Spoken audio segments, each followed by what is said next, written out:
সিডরে নাকি আজকের ঘূর্ণিঝড়। আমার কাছে মনে হয় দুয়োটাই সমান, কারণ আজকের ঘূর্ণিঝড়ে 24 ঘন্টা তাণ্ডব চালিয়েছে।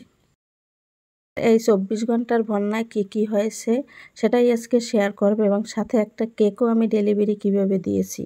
মানে কালকের দিন রাত্রে 20 মিনিটের জন্য কারেন্ট এসেছিল, তখন আমি ক্রিমটা এবং বেসটা মোটামুটি করছিলাম, পরে চুলায় কেকটা বানাইছি। কেক কিভাবে কি করেছি সেটা আমি পরে বলতেছি। আগে দেখুন 26 তারিখ দুপুরের পরিস্থিতি এই পর্যায়ে ছিল, কিন্তু বাতাস প্রচুর চলছে এবং সন্ধ্যার পর থেকে আজকে বিকেল পর্যন্ত এক নাগালে বাতাস চলছে, প্রচুর, যা বলার মতো না। আমরা পরিস্থিতিও নিয়েছিলাম, কিন্তু বিল্ডিং থাকা সত্ত্বে বাসা দিয়ে আর ওরকম বের হওয়া হয় নাই। চিন্তা করছি যে না, তেমন কিছু হবে না।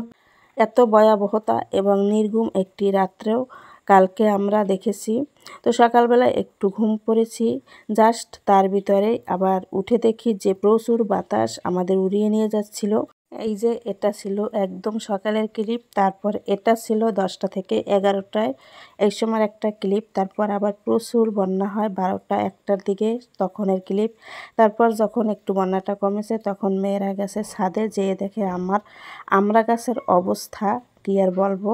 মানে পুরো আমড়া গাছ এমন করছে যে আমরা সব নিচে এবং ডালপালা সব ভেঙে তছনছ, এবং প্রচুর গাছ পড়েছে। আমার মনে হয়, আমি তো গ্রামে যাই না এবং দেখিও নাই, আমার যতদূর দেখে মনে হয়েছে আমার আশেপাশে কিন্তু আমার আলহামদুলিল্লাহ তেমন কোনো ক্ষতি হয় নাই, শুধু এই আমড়া গাছটাই একটু ভেঙেছে যা ডালপালা।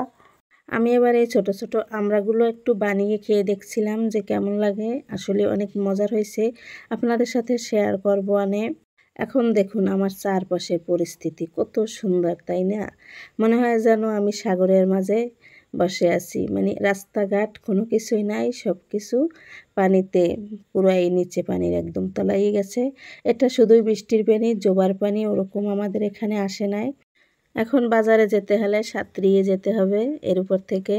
তো আমি সন্ধ্যায় এবার একটু পুরি আর চিকেন রান্না করে নেব, কারণ তন্দুরি চিকেন বানাবো। কিন্তু এটা ছিল আমার পিৎজার জন্য সেকেন্ড, কারণ কালকে 2টা মুরগি আনছিল, আমি আবার বুকের মাংসটা রেখে দিয়েছিলাম যে পিৎজা দেব ছোট ছোট কুচি করে, তো কুচি আর করা হয় নাই। এর ভিতরেই তো এই পরিস্থিতি। তো ভাবলাম এই চিকেনগুলো রেখে আর কি করব, তো মেয়েদের ভাইজা দিই, ফ্রাই করে দিই, ওরা খেয়ে ফেলুক। কারণ আমার ফ্রিজে ওরকম মাছ মাংস তেমন কিছুই ছিল না। মেয়ের জন্য মুরগি রান্না করছিলাম, ওটা দিতে ভুলে গেছি, ওইটা ছিল, আর হালকা পাতলা কিছু মাছ ছিল। বিশেষ করে আমার ফ্রিজে শুধু ক্রিম আর চিজ, যে 2টা জিনিস আমার নষ্ট হওয়ার সম্ভাবনা থাকবে। আল্লাহ ভরসা যদি কারেন্ট আসে, কারণ আমি 2 দিন আগেই ক্রিম আর চিজ এনেছি, পিৎজাও দিতে চাইছিলাম ওই কারণে। তো দেখি কি হয়। এখন পর্যন্ত ফ্রিজ ওইভাবেই রেখে দিয়েছি। আর যে বলছিলাম যে কেকটি বানিয়েছি, তো এই কেকটি আমি বানিয়েছিলাম সকালে দিয়ে দিয়েছি, ওরকম আর ক্লিপও নেওয়া হয় না। তো আল্লাহ হাফেজ।